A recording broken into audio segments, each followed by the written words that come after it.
Twelfth class. आज जो हम लोग टॉपिक बचा डिस्कस करने वाले हैं वो motion of a charge particle in a uniform magnetic field. कि एक यूनिफॉर्म मैग्नेटिक फील्ड में चार्ज पार्टिकल का मोशन कैसे होने वाला है। जैसे हमने कल देखा था कि हमारा अगर चार्ज पार्टिकल मूव करता है यूनिफॉर्म इलेक्ट्रिक फील्ड में तो उसका मोशन कैसा निकला था बेटा, पैराबोलिक निकला था। तो इस केस में हम क्या कंसिडर करेंगे, सबसे पहले एक चार्ज पार्टिकल कंसिडर कर लेंगे जिसका चार्ज क्यू होने वाला है, ठीक है। उसका मास m कंसिडर करेंगे और उसको हम प्लेस करेंगे एक uniform magnetic field b vector में, ठीक है। यहाँ पर देखिए हमने जो यूनिफॉर्म मैग्नेटिक फील्ड b लिया है वो किसके अलोन है, along the O X axis है। ये जो हमारा मैग्नेटिक फील्ड है इसकी डायरेक्शन क्या है, along the O X axis. Initially हम मान लेंगे कि हमारा चार्ज पार्टिकल सेंटर ओ पे प्लेस्ड है जो किस में लाई कर रहा है, एक एक्स वाई जेड स्पेस में लाई कर रहा है, ठीक है। तो हम जैसे पार्टिकल को with some velocity v project करवाएंगे इस यूनिफॉर्म मैग्नेटिक फील्ड, ठीक है। तो चार्ज पार्टिकल कैसे मूव करने लगा हमें दिख रहा है आपको, जैसे ये राइट जो रेड मार्कर से जो ये बन रखा है ये पाथ स्पाइरल पाथ, ये स्पाइरल किसका पाथ होगा, ये चार्ज पार्टिकल के मोशन का पाथ होगा इन अ मैग्नेटिक फील्ड, ठीक है। ये पाथ कैसा है, स्पाइरल पाथ किसका है, ऑफ चार्ज पार्टिकल क्यू।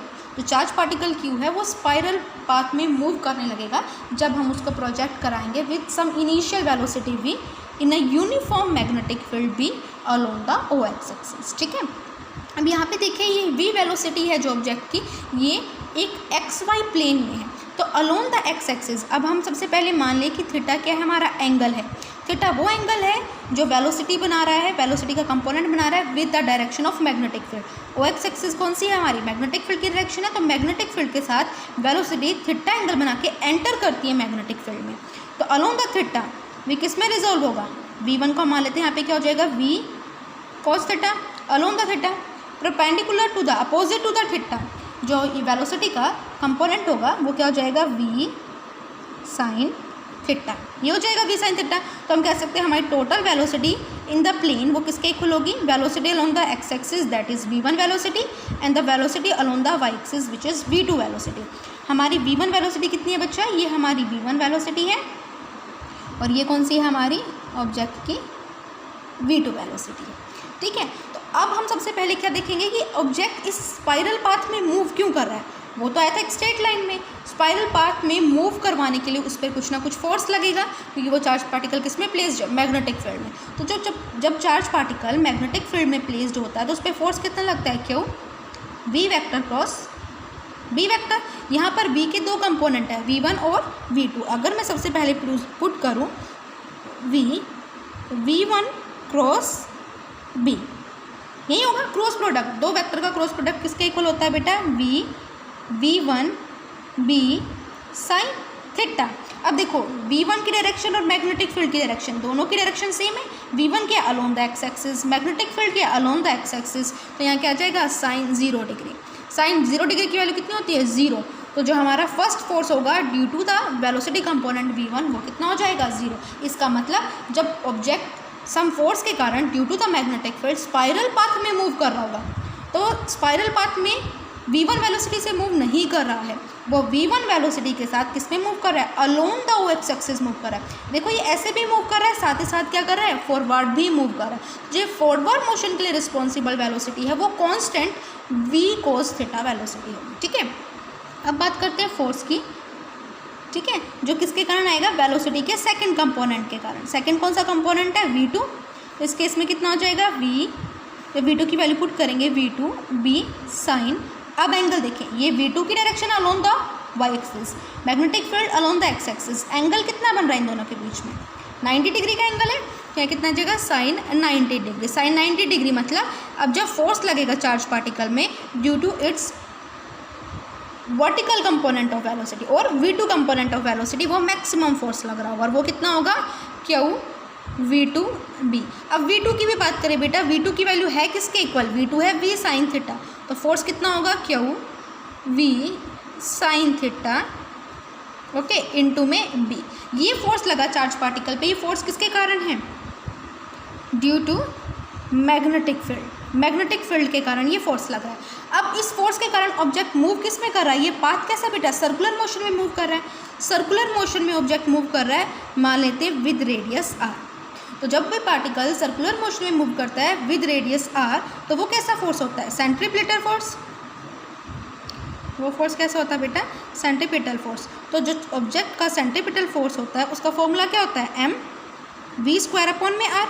किस वेलोसिटी के कंपोनेंट के साथ सर्कुलर मोशन में मूव कर रहा है? v2 वेलोसिटी के कंपोनेंट के साथ। तो सेंट्रीपिटल फोर्स हमारा कितना हो गया?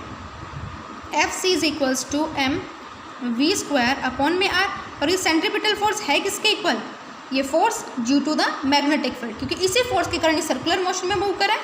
और दूसरे शब्दों में कहें, सर्कुलर मोशन में मूव करने के लिए कौन सा फोर्स चाहिए? ये फोर्स चाहिए। तो दोनों फोर्स हमारे इक्वल हो जाएंगे। हम कहेंगे कि force due to the magnetic field is equals to the force due to the centripetal force. मतलब हम क्या कह सकते हैं कि जो हमारा Q V2B ये किसके इक्वल हो जाएगा? mv²/r के इक्वल हो जाएगा। ये देखो, ये हमारा फोर्स है ना Q V2B। तो मैग्नेटिक फोर्स पुट कर दिया और फिर सेंट्रीपिटल फोर्स ये पुट कर दिया। अब एक V2 से हमारा एक V2 कैंसिल आउट हो जाएगा, ठीक है। तो जो हमारा V2 की वैल्यू कितनी हो जाएगी? R इस साइड जाएगा तो क्या आ जाएगा? RQB। M इस साइड जाएगा तो RQB डिवाइडेड में M हमारा फॉर्मूला हो जाएगा। सो बेटा हमारी वेलोसिटी कितनी आ गई? V2 = BQR डिवाइडेड में M। अब ये V2 थी किसके इक्वल?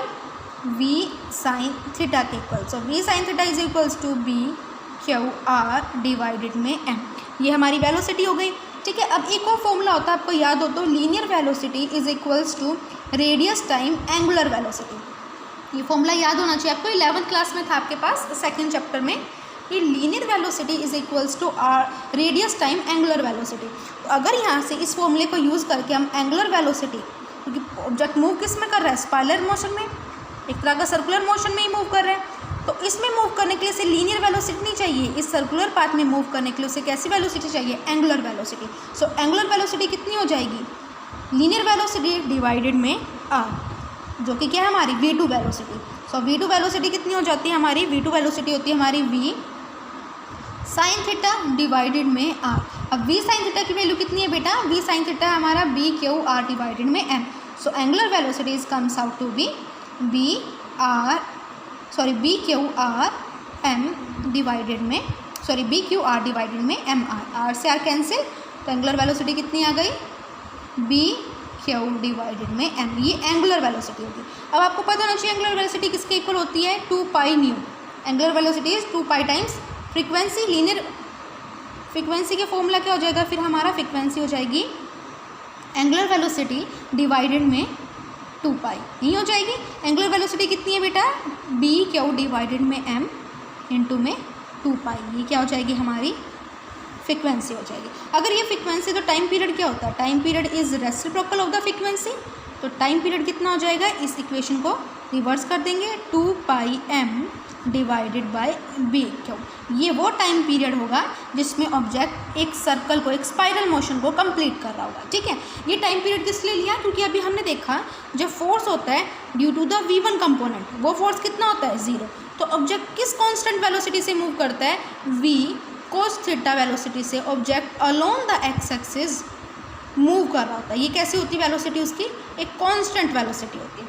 तो इस कांस्टेंट वेलोसिटी से अगर वो मूव कर रहा है, वेलोसिटी उसकी ये रही, टाइम पीरियड ये रहा, तो वो डिस्टेंस कितना कवर करेगा? डिस्टेंस क्या हो जाएगा? Velocity is equals to distance upon में टाइम। तो डिस्टेंस क्या होगा बेटा? Velocity is equals to distance upon में time. So distance is equals to velocity multiply में टाइम, इसका टाइम मल्टीप्लाई हो जाएगा। तो वेलोसिटी कितनी थी हमारी? v cos थीटा मल्टीप्लाई में टाइम। टाइम कितना है? 2πm डिवाइडेड में BQ। सो इतना ऑब्जेक्ट क्या करेगा? डिस्टेंस कवर करेगा, यहाँ से लेके यहाँ तक का। ये जो इसका along the X axis, centre से लेके अलोंग द एक्स एक्सिस जो ऑब्जेक्ट ने डिस्टेंस कवर किया, ये हम इस फॉर्मूले से निकाल देंगे, क्योंकि हमें उसकी along the X axis constant velocity पता है, क्योंकि इस पर कोई फोर्स का इफेक्ट नहीं लग रहा है। तो जिस इनिशियल वेलोसिटी से वो एंटर किया था मैग्नेटिक फील्ड में, अलोंग द एक्स एक्सिस उसी वेलोसिटी से वो मूव करेगा। कितने टाइम तक मूव किया, ये टाइम हम यहाँ से फाइंड आउट कर सकते हैं। सो वेलोसिटी क्या होती है? वेलोसिटी होती है डिस्टेंस अपॉन में टाइम, ठीक है। तो डिस्टेंस क्या हो जाएगा? वेलोसिटी मल्टीप्लाई में टाइम। यहाँ से हम वो टाइम पीरियड निकालेंगे जिसमें ऑब्जेक्ट इस स्पाइरल मोशन को, इस स्पाइरल पाथ को कवर कर रहा होगा। तो मोशन कैसा हो गया ऑब्जेक्ट का? स्पाइरल मोशन हो गया, और उसके डिफरेंट कैरेक्टरिस्टिक पैरामीटर्स हम यहाँ से फाइंड आउट कर सकते हैं। अगर फर्दर आपको कोई प्रॉब्लम हो तो आप लोग पूछ सकते हैं। Thank you for watching.